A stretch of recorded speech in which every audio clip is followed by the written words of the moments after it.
New World Order. Billions of people on planet Earth are living in ignorance. Before your very eyes, politicians are advancing a global plan. Since the time of Napoleon, secret societies have been influencing politicians to take over and conquer Europe. Now, in the 21st century, their work of ages is coming to fruition. The New World Order is about the centralization of power. It's about silencing any public criticism of the system. It's about commercializing and selling everything as a product. It's about letting China torture students and still allowing them to host the Olympics. It's about closing down government-owned schools and hospitals, turning them into apartments, and then letting private companies make profits from teaching your children or selling you drugs. The secret societies and political organizations running the New World Order use various symbols and numbers. Once you learn their secret language, you too will have the all-seeing eye.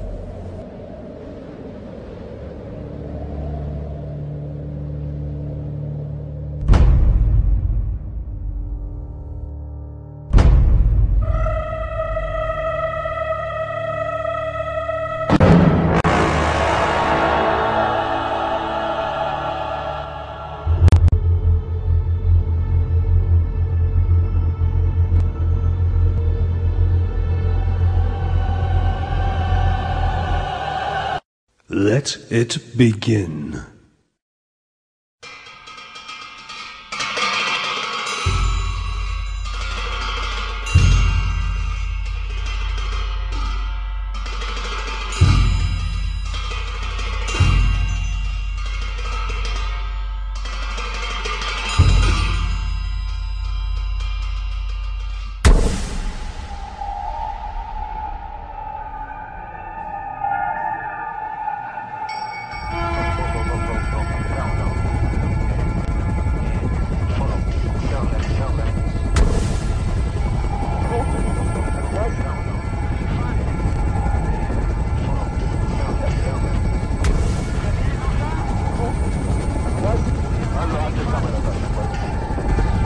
More than 6,000 monasteries and places of worship are said to have been looted, desecrated and destroyed in what the Chinese call the peaceful liberation of Tibet.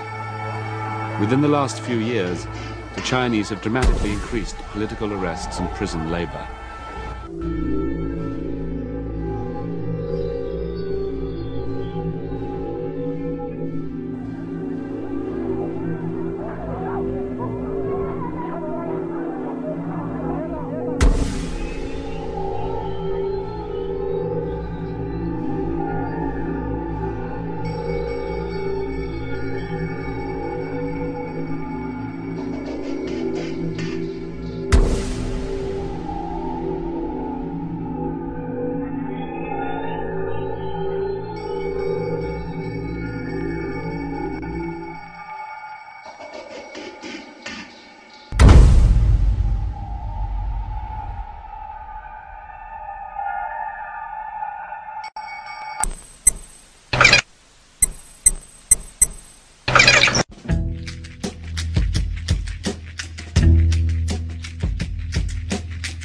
Shall we proceed once again this night?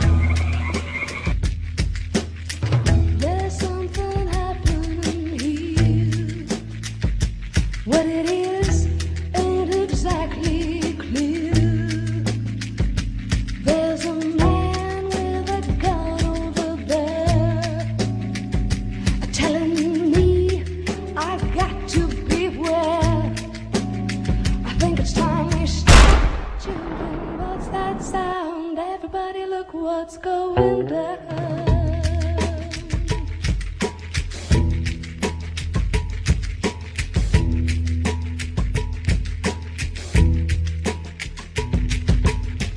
There's battle lines being drawn. Nobody's right if everybody's wrong. Young people speaking their minds. Can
Iraq's army is defeated. Our military objectives are met. I am pleased to announce that at midnight tonight, Eastern Standard Time, exactly 100 hours since ground operations commenced and 6 weeks since the start of Operation Desert Storm, all United States and coalition forces will suspend offensive combat operations.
The Americans did not interfere.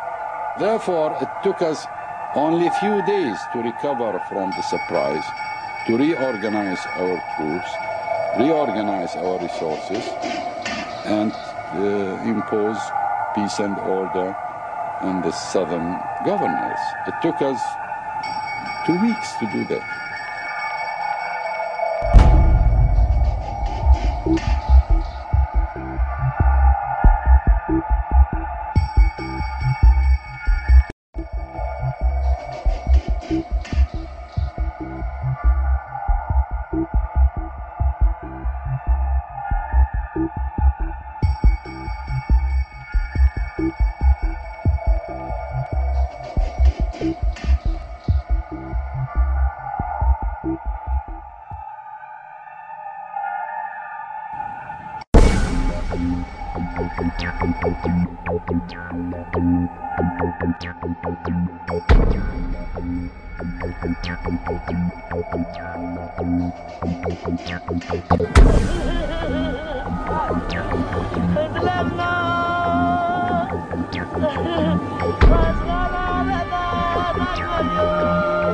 Saddam Hussein,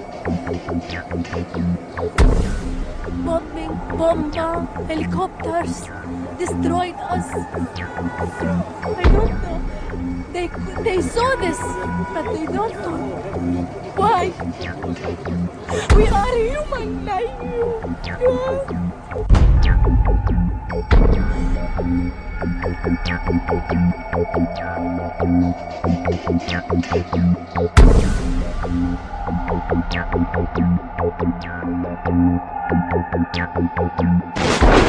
What is at stake is more than one small country. It is a big idea, a new world order.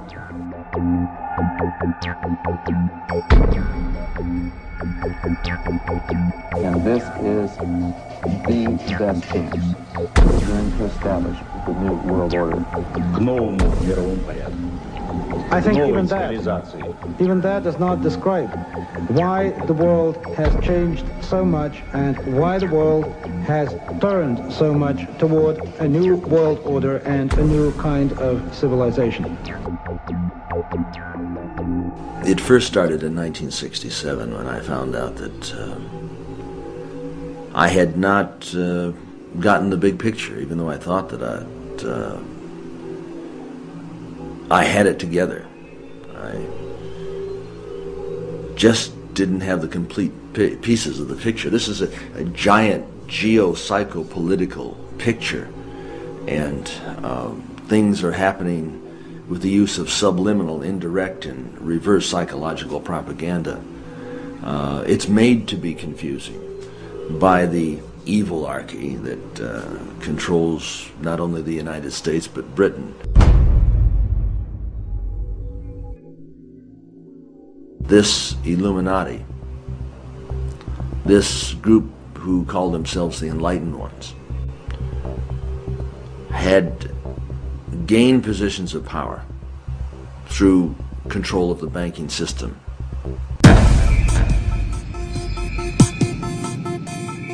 Okay, let's do it. Okay, let's do it.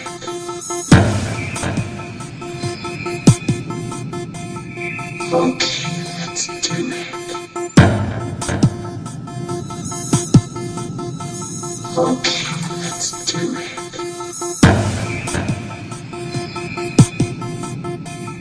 Okay, let's do it. Okay, let's do it.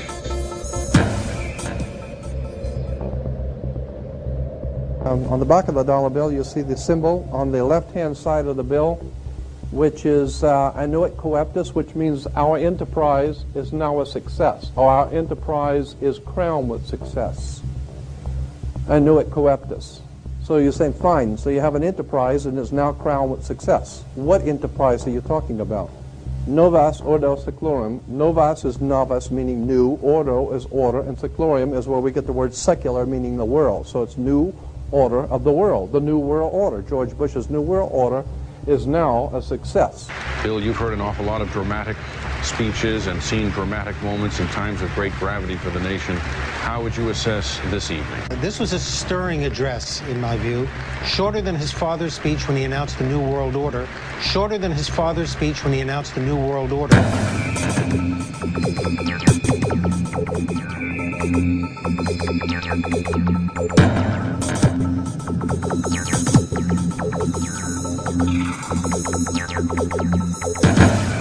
1934 is when the Federal Reserve actually finally took total control of the United States monetary system, and that's when they said it is now a success, because this is a symbol, this is an emblem of a secret society of Freemasons called the Illuminati, the German Bavarian Illuminati. They were a secret society founded in the south of Germany. They were called the Illuminati, the illuminated ones, the enlightened ones. Nuit coeptis novus odosiflorum, and that was in 1774 that the Bavarian Illuminati drew up their plans for what they were going to do in America and how they were going to do it. The triangle at the top with the light emanating from around it is Horus, the god of the ancient Egyptians. Of course, this is an Egyptian pyramid. You don't find pyramids in America, you find them in Egypt. And that pyramid is the symbol of the eye, was in the Egyptian religion Horus, which was the newborn sun. Every morning when the sun came up, his name was Horus. That was the solar divinity in Egypt. Horus was God's son, the light of the world, who is risen. He is our risen Savior, our risen. And so Horus was referred to as God's son, and that's why the light is emanating from around, because it's the sun. The sun is a round eyeball of God. The ancient Egyptians believed the pupil of God was the sun, and he's watching you, and therefore the sun was very bright. And so today we even say someone who is extremely intelligent is brilliant. They're bright, and that's why God is, of course, the most brilliant of all. Therefore the sun is the most brilliant, because it's God's eye. All right, anyway, there are 13 layers on the pyramid. And the 1776 at the bottom is 1776. A lot of people think it's because of the country being founded in 1776. It has nothing to do with that. As I said, this is on a document published back in 1774, 75, and then in 1776 the Roman numerals appeared on it in Europe. So what it amounted to is that the 1776 was when this secret society actually formed itself into a secret society and put itself into operation. They were the basis for what we call today in our country the Bavarian Illuminati was the basis for what we call today the Colombian faction. The Colombian faction of the Illuminati came here right after this government was formed, and that's where we get today Columbia Space Shuttle, Columbia Movies, Columbia Television, Columbia Records, everything, Columbia University. As a matter of fact, Columbia TV, Columbia Broadcasting System, CBS. What is the symbol for CBS? It's the all-seeing eye. And that's why our government is in the District of Columbia, because these guys own our government. They print our money, and they own not only the government, but they own you. You are their property. So, in other words, these guys print the money, they run the country, and they own you, and they own everything around it. And so they make the laws, and that's why they can decide who can kill who, and who can get away with who, and who can get away with whatever, because they make the laws and they decide. All right. As I said to you before, there are 13 layers in this pyramid. There are 13 letters in Nuit coeptis, but 13 is a very important number to this secret society. There are 13 stripes. There are 13 stars here, which make up the Star of David. The 13 berries, there are 13 leaves, 13 arrows. There are 32 feathers here and 33 feathers there. Everything is done in sequence of 13. 13, of course, is based on, this is what we call Masonic symbolism. Freemasons designed this dollar bill. Everything is done in sequence of 13, and again, I draw your attention to the fact that you have 13 stars here, which collectively make up the Star of David. There's a reason why. On the $1 bill at the top, you'll see this little image right here. But if you blow it up from an actual photograph, you'll see it is it's a little owl. It's a symbol of the Bohemian Society. The Bohemian Society meets in California on the last 2 weeks of July of every year. I have pictures showing all of the presidents, all of the living presidents, excluding the new one, but all of the living presidents at Bohemian Grove in Northern California, and they're all wearing red and black Ku Klux Klan dress type of regalia, like the Ku Klux Klanners, with the pointed headdress and everything. And I mean, that's quite a sight to see presidents dressed like Ku Klux Klan members, right? And they're standing in front of a big open pit of fire, and behind them is about a 20 to 25 foot owl behind them. And the article in Elm magazine and Time magazine, I've got 2 or 3 different magazines showing basically the same pictures. It says that the presidents meet with all of the heads of industry throughout the world, all of the heads of state throughout the world, and all of the most important wheeler dealers in this country, and they all meet up in Northern California, and they have rituals where they go before the owl after midnight. And what a picture you got, with all the presidents dressed up like Ku Klux Klanners with black and red robes on before an owl. And these are your presidents of this country. And the reason why they chose the owl is because the owl is a symbol used in Europe by secret societies, because the owl is wise, because it sees things in the dark. And the implication is, of course, that's why they are where they are, because they're very brilliant and they know things that you don't know.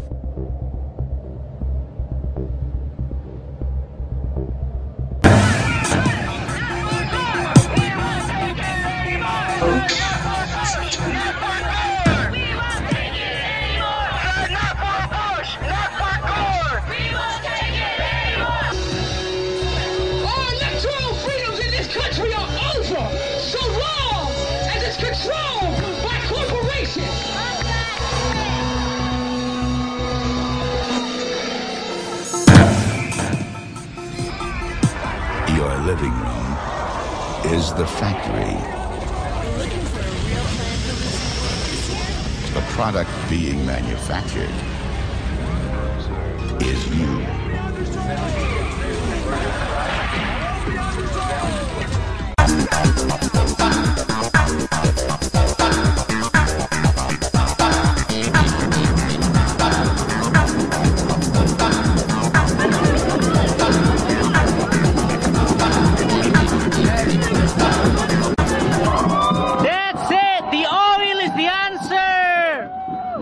Weapon of mass destruction! Fools need the oil!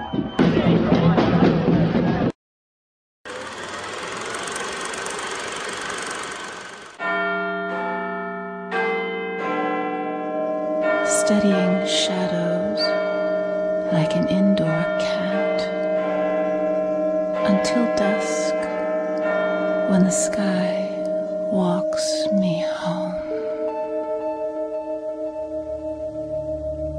How far has the ancient Illuminati secret society network penetrated world politics? If you read the many books published about conspiracies, then you will learn that many leading authors have alleged that British Prime Minister Tony Blair is a high-ranking Freemason.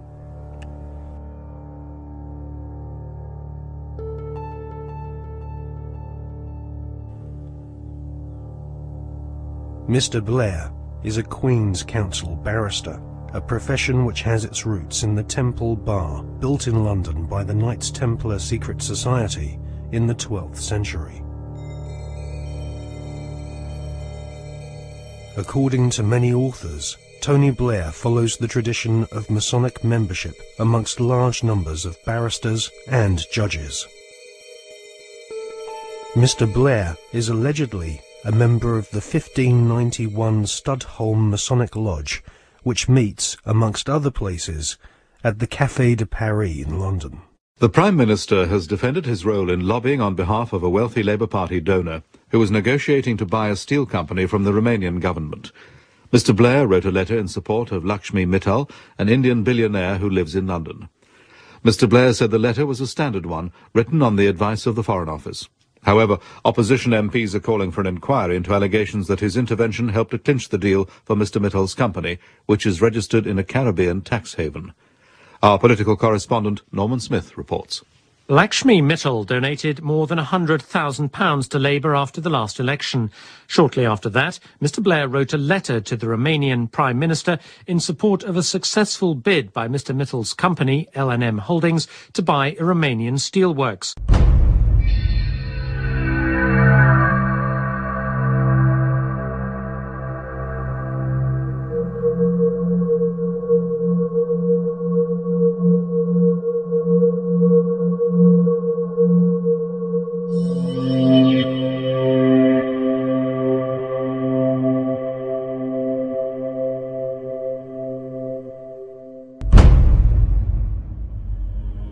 A retired solicitor once described barristers like Tony Blair as highly paid professional liars. So it is unlikely that Tony Blair will ever come clean about his membership of a secret society. However, one thing we can be sure about. The Masonic establishment at the heart of British society does not like being probed or investigated when it comes to matters of Masonic membership. A recent Select Committee inquiry chaired by Labour MP Chris Mullins found that the Metropolitan Police Force and Judiciary were unwilling to force their members to disclose if they were members of secret societies. In a series of embarrassing revelations in the 1970s and 1980s, the British author Martin Short established that the Scotland Yard Vice Squad and senior CID officers were all Masons and taking bribes from pornographers in London's Soho. Martin Short estimates that 1 in 6 British police officers are Masons, and that there are approximately 600,000 Freemasons in Britain today. Many Freemasons occupy highly paid jobs at local borough councils across Britain, which often have Masonic temples inside council buildings, maintained at the taxpayer's expense. In Scotland, Masons used to proudly parade through the streets. After the exposure of local authority frauds involving corrupt Masonic solicitors and councillors, British Freemasons went underground and now rarely march in view of the public. The public image of British Freemasonry has been damaged by the revelation that supercriminal Kenneth Noye and the men responsible for the Brinks-Mat gold bullion robbery were all Masons. As Prime Minister, Tony Blair has frequent meetings with the Queen. She herself is Grand Patroness of International World Freemasonry, which has its Grand Lodge of England headquarters near Drury Lane in London. The British government employs a huge number of civil servants, magistrates, judges, solicitors and officials, which have all historically been Freemasons. The deceased author of The Brotherhood, Stephen Knight, says that penetration of Freemasonry into the British establishment goes way beyond policemen and parish councils. Knight says that the Palace of Westminster, home to the British Parliament, is used as a meeting place for at least 2 Masonic lodges. One of these lodges is called the New Welcome Masonic Lodge, which regularly hosts blood-curdling rituals and ceremonies inside the Palace of Westminster. Members of Parliament from all political parties gather together, wearing white gloves, sashes, lambskin aprons, and wielding ceremonial daggers, swearing bloodthirsty oaths of allegiance to each other. Just where this leaves British democracy is anyone's guess, but the fact that these secret ceremonies take place in a building paid for by the British taxpayer leaves one wondering if Freemasons do not see themselves as superior to the average British citizen. Many researchers claim British Prime Minister Tony Blair is a high-ranking 33rd degree Freemason. This is the highest rank of Mason, and this elite cabal of British Freemasonry has its own headquarters at number 10 Duke Street, which some claim is connected to number 10 Downing Street via a secret underground tunnel. Inside the Duke Street headquarters of the Supreme Council of the 33rd degree, there is a red room, a black room, and a chamber of death which Masons use for macabre rituals based on ancient Jewish mysticism and Enochian magic.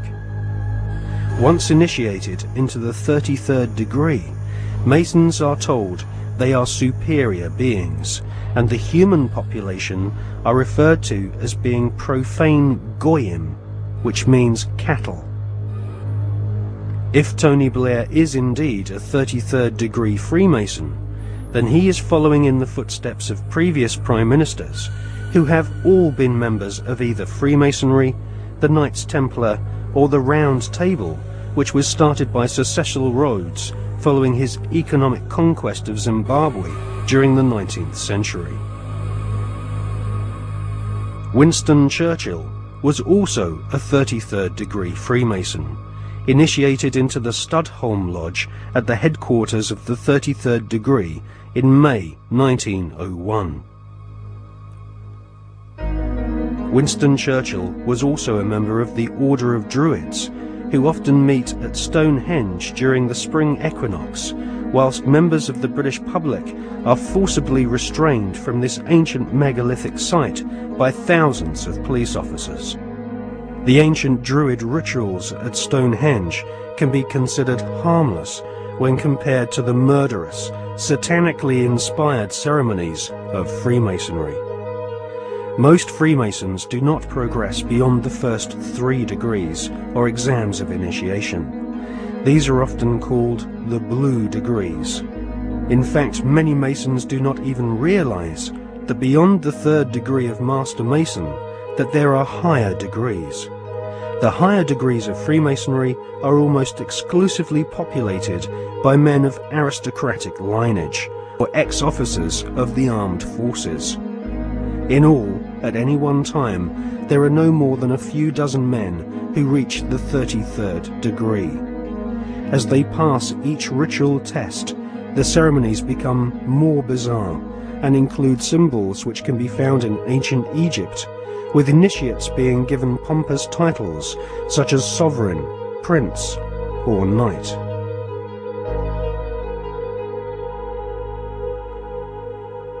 When we see Tony Blair meeting with George Bush Jr., we are actually seeing 2 knights of secret orders. Blair is rumoured to be a sovereign knight of Malta, whilst Bush is confirmed as being a knight of Eulogia, his title bestowed upon him whilst laying in a coffin at the Skull and Bones Secret Society headquarters at Yale University.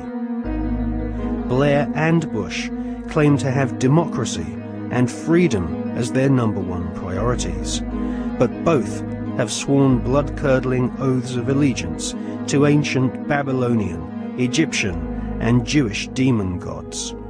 Both have sworn on pain of death not to reveal the secrets of their Masonic orders. Both have been initiated into the age-old Illuminati global network, which is obsessed with death and murder. I mean, are we being ruled by politicians who consult with Baphomets and demons? Yes, we are. The way the world is structured is like a compartmentalized pyramid, and it's pyramids within pyramids, like Russian dolls, one doll inside a bigger doll inside a bigger doll. So you'll have a compartmentalized pyramid that is the British government, for instance, where the people at the bottom don't know what the top is really going towards, what the agenda really is. Just as in in a bank, you've got a bank, and the people at the bottom of the bank who take the checks over the counter, they don't know what's going on above them, and they don't know what's going on above them. And eventually, in all these pyramids, you have a tiny little number of people at the top that are actually the only people that know how the whole game fits together. Everyone else is just playing their part in ignorance. And so what the Illuminati do is they make sure that only their people, or those that are not a problem to them, will reach those levels of power in which decisions have to be made to push this agenda forward. When people say sometimes, well, you see these people everywhere, you see these one and these one other. No, hold on a second. No, they're at these high positions of power. Therefore, because of this process of filtering them out, if you're not one of us, mate, you ain't going to get sponsored by the right people to get these positions of power. And if you slip through the net, there's going to be a scandal, or there's going to be something we're going to bring up that's going to bring you down because you're not one of our guys.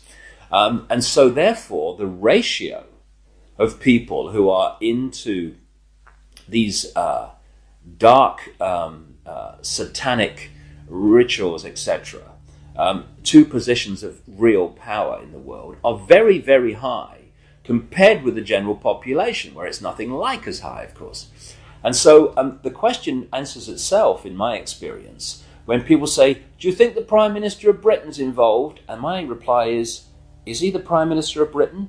Yeah, well, he's involved, particularly Britain, because the reason, you see, that you cannot put a cigarette paper between the British Prime Minister ever and the President of the United States, whether Democrat or Republican, is because both are answering to exactly the same masters. And Blair and Bush, who are gophers, I mean, the real power you don't see. They're just, they're on public display, they're still at gopher level. They are far more terrified of those in the shadows dictating to them than they are of public reaction to them. Because the most that public reaction can do is kick them out. It's not the most that the people in the shadows can do. And I was talking years indeed before Blair came to power, that Blair was a chosen one and that he would be brought through. And one of his tasks would be to take Britain into the euro, among many other things. And this is why Bush and Blair speak from the same song sheet, because the same people are handing out the song sheets. So yes, absolutely he is involved. And so are the British royal family in horrendous rituals that go on at places like Balmoral. And if what really goes on comes out, and it will, people like Bush and Blair and the British royal family will have to reincarnate many times to complete the sentence.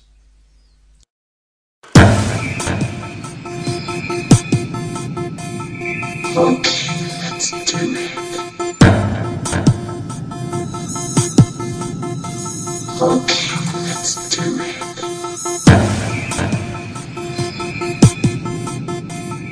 Let's do it.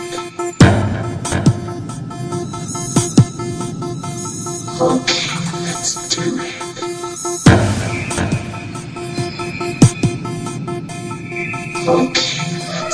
it.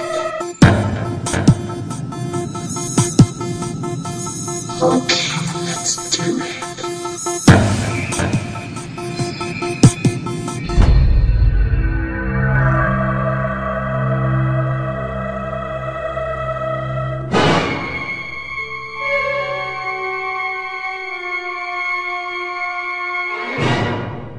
I was an FBI agent for 27.5 years.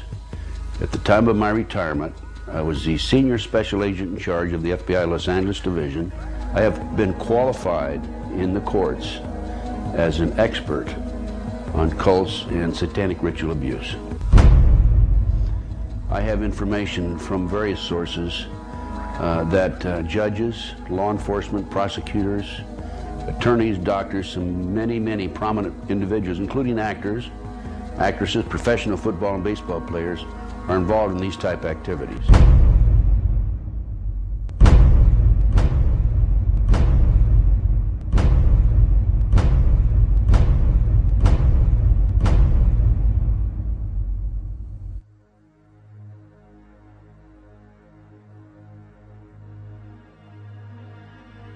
If you go back 225 or 30 years ago, you have what we call the Illuminati that was established in 1776.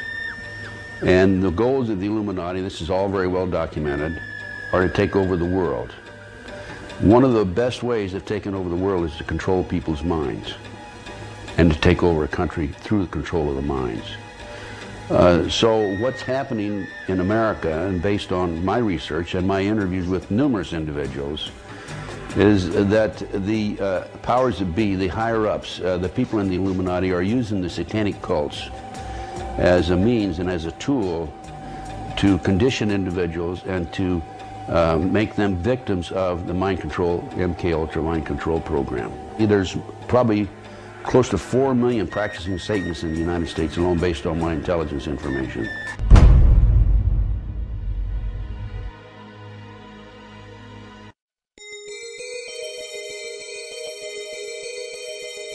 If the many authors on the subject of the occult are correct, and Tony Blair has been initiated into the 33rd degree, then his pseudo-Christian morals will be compromised by the fact that devil worshippers and high-ranking Freemasons have walked through the corridors of power hand in hand for centuries.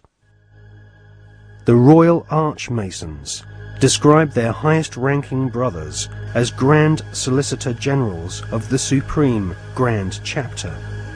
There is a secret word, the name of the true Masonic God, which none are allowed to say in public. This name is Yarbulon.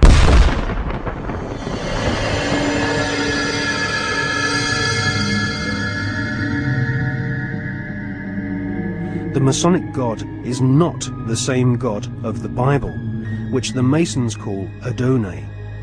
Yarbulon has been described by Christian minister Canon Brian Brindley as an unholy compound of the Hebrew name of God, Jehovah, with the heathen names for Baal and Osiris. The highest ranks of Freemasonry utter Yarbulon as the one sacred and mysterious name of God. Yarbulon is a tripantheon Masonic god, in part deified as the historical Baal, which the Oxford English Dictionary confirms as being a Hebrew word. Baal is the chief male deity of the Phoenician and Canaanite nations.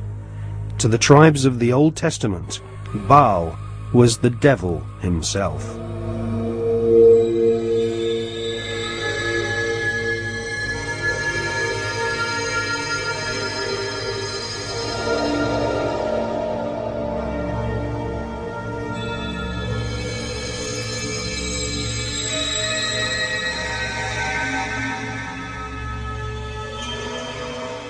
Albert Pike is America's most celebrated Freemason. Pike was Grand Commander Sovereign Pontiff of Scottish Rite Freemasonry in the southern and western United States from 1859 to 1891. Scottish Rite Freemasonry has its own headquarters at the 33rd degree in Edinburgh. The United Grand Lodge of England has tried to deny that the true god of Masonry is Yarbulon, or has anything to do with the devil. But Albert Pike describes Yarbulon as a symbol of the infinite and eternal Godhead, a mongrel word whose name has been for 2,000 years an appellation of the devil.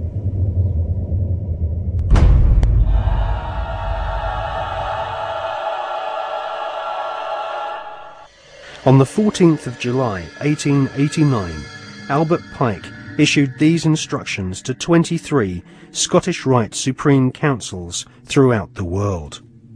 We worship a God, but it is the God that one adores without superstition. To you, Sovereign Grand Inspectors General, we say this, that you may repeat it to the brethren of the 30th,